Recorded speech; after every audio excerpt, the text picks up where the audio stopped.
আজ আমরা শিখব বিভাজ্যতার নিয়ম।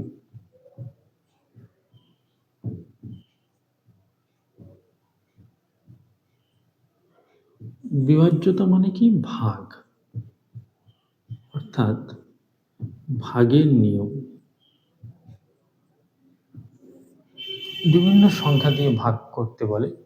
ধরা যাক 2, 4, 3, 6, 5, 7, 3, 2, 1, 2। এত বড় একটা সংখ্যা যদি বলে এই সংখ্যাটা কি 2 দিয়ে ভাগ যাবে? উত্তর কি হবে? উত্তর হবে অবশ্যই যাবে। কারণ আমরা দেখব যত বড়ই সংখ্যা হোক না কেন, তার শেষ অঙ্কটা যদি জোড় সংখ্যা হয় অথবা শূন্য হয়, তাহলে সেটি অবশ্যই 2 দিয়ে ভাগ যাবে। তাহলে লিখে নাও যে কোনো সংখ্যার শেষ অঙ্কটি যদি শূন্য অথবা জোড় সংখ্যা হয়, তাহলে সেই পুরো সংখ্যাটি অবশ্যই 2 দিয়ে ভাগ যাবে। হয়েছে? চলো এবার পরের দাগটা। পরের দাগ ধরো যে এই পুরো সংখ্যাটি কি 3 দিয়ে ভাগ যাবে? নিয়ম কি? 3 দিয়ে ভাগ যাওয়ার নিয়ম কি? 3 দিয়ে ভাগ যাওয়ার নিয়ম হচ্ছে এই পুরো সংখ্যাটির অঙ্কগুলোর যোগ করে তার যে যোগফল বেরোবে সেটি যদি 3 দিয়ে ভাগ যায়, তাহলে পুরো সংখ্যাটি 3 দিয়ে ভাগ চলে যাবে। কি বললাম? ধরো 2 আর 4 কত হয়? 6। 6 3 দিয়ে যাচ্ছে, 3 দিয়ে ভাগ চলে গেল। 3 একে 3, 3 দুগুণে 6, 7 5 12, সেও 3 দিয়ে চলে যাবে। 3 একে 3, 2 আর 1 3, সেও 3 দিয়ে চলে যাবে। 2 অবশিষ্ট হচ্ছে। তাহলে এই সংখ্যাটি 3 দিয়ে ভাগ যাবে না, 2 ভাগশেষ থাকবে। এরকম প্রশ্ন করতে পারে যেই সংখ্যাটির সাথে আর কত যোগ করলে তা 3 দিয়ে ভাগ যাবে। এই সংখ্যার সাথে আমি যদি আর 1 যোগ করে দিই তাহলে হয়ে যাবে 3, তাহলে সংখ্যাটি পুরো 3 দিয়ে ভাগ চলে যাবে। বোঝা গেল? লিখে নাও যে কোনো সংখ্যার অঙ্ক সমষ্টি যদি 3 দিয়ে ভাগ যায়, তাহলে পুরো সংখ্যাটি 3 দিয়ে ভাগ যাবে। যদি বলে ভাগশেষ কি হবে? এই যোগফলের পরে ভাগ করার পর যেটুকুনি ভাগশেষ থাকবে সেটাই হবে ভাগশেষ, বা এর সাথে আর কত যোগ করলে যদি 3 দিয়ে মিলে যায় তাহলে সেটি যোগ করতে হবে। এই ধরনের ঘুরিয়ে ফিরিয়ে অঙ্ক কিন্তু পরীক্ষায় আসবে। ঠিক আছে? 3 দিয়ে কমপ্লিট হয়ে গেল। এবার আমরা 4 দিয়ে দেখব।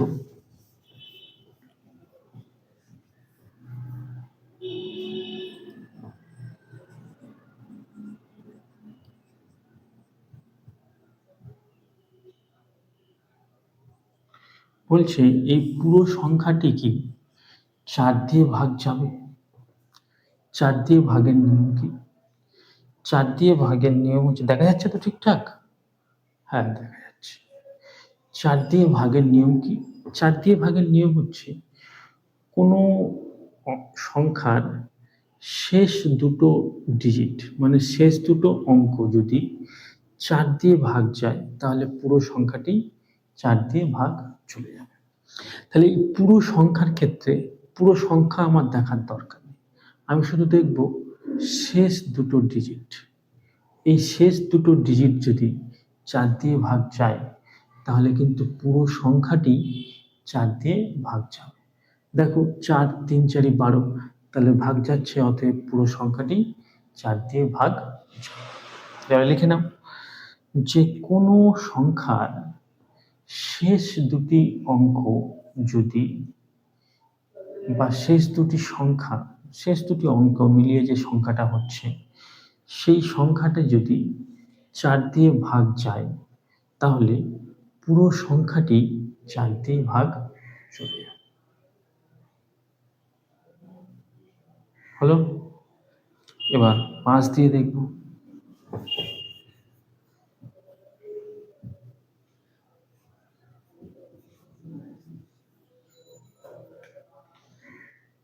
এবার বলো বন্ধুরা, এই সংখ্যাটা কি 5 দিয়ে ভাগ যাবে? 5 দিয়ে ভাগের নিয়ম কি?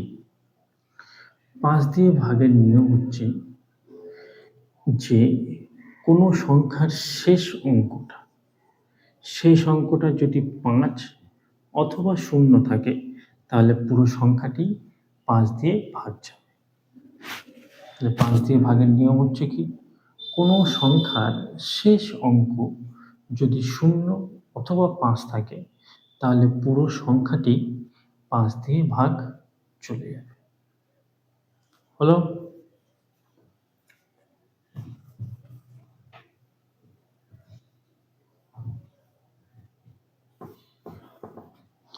এবার ধরো বললো যে এই পুরো সংখ্যাটি, ধরো আর শেষে আর একটা 2 আছে, এই পুরো সংখ্যাটি কি 6 দিয়ে ভাগ যাবে? 6 দিয়ে ভাগের নিয়ম কি? 6 দিয়ে ভাগের নিয়ম হচ্ছে 6, 2 আর 3 গুণিতক 3 দুগুণে 6। গুণনীয়ক কি 6, 2 আর 3। তাহলে আমি একবার দেখে নেবো যে এই পুরো সংখ্যাটি কি 2 দিয়ে ভাগ যাচ্ছে? হ্যাঁ। আর 3 দিয়ে ভাগ যাচ্ছে কিনা দেখে নেব। যদি 2 আর 3 উভয়ই এই সংখ্যাটা ভাগ যায় তাহলে পুরো সংখ্যাটি 6 দিয়ে ভাগ চলে যাবে। ঠিক আছে? তাহলে আমি একবার দেখে নেবো যে পুরো সংখ্যাটা 2 দিয়ে তো ভাগ অবশ্যই চলে যাবে। 3 দিয়ে ভাগের নাম কি? 3 তো চলে যাবে। 4 আর 2 6, 6 চলে গেল। 7 5 12, 9 চলে যাবে। 8 2 10 যাবে না। তাহলে এই সংখ্যাটা কিন্তু 6 দিয়ে ভাগ যাবে না। বোঝা গেল কি বন্ধুরা? কোনো সংখ্যা যদি 2 আর 3 উভয়কে দিয়েই ভাগ করা সম্ভব হয় তাহলে পুরো সংখ্যাটি 6 দিয়ে ভাগ যাবে।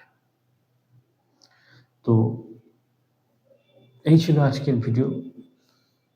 ছোট ছোট আকারে ভিডিওগুলো প্রকাশ করা হচ্ছে এবং এই সিরিজ কন্টিনিউভাবে চলতে থাকবে। যদি ভিডিওটা এতক্ষণ পর্যন্ত দেখে তোমার ভালো লাগে তাহলে অবশ্যই একটি লাইক এবং চ্যানেলটাকে সাবস্ক্রাইব করে নিও, যাতে এই ধরনের ভিডিও তুমি আরও দেখতে পারো। ঠিক আছে? এতক্ষণ পর্যন্ত ভিডিওটা দেখার জন্য অশেষ অশেষ ধন্যবাদ। তোমার কম্পিটিটিভ জীবন সুখের হোক এবং তুমি খুব তাড়াতাড়ি সাফল্য পাও, এটাই আমি কামনা করি।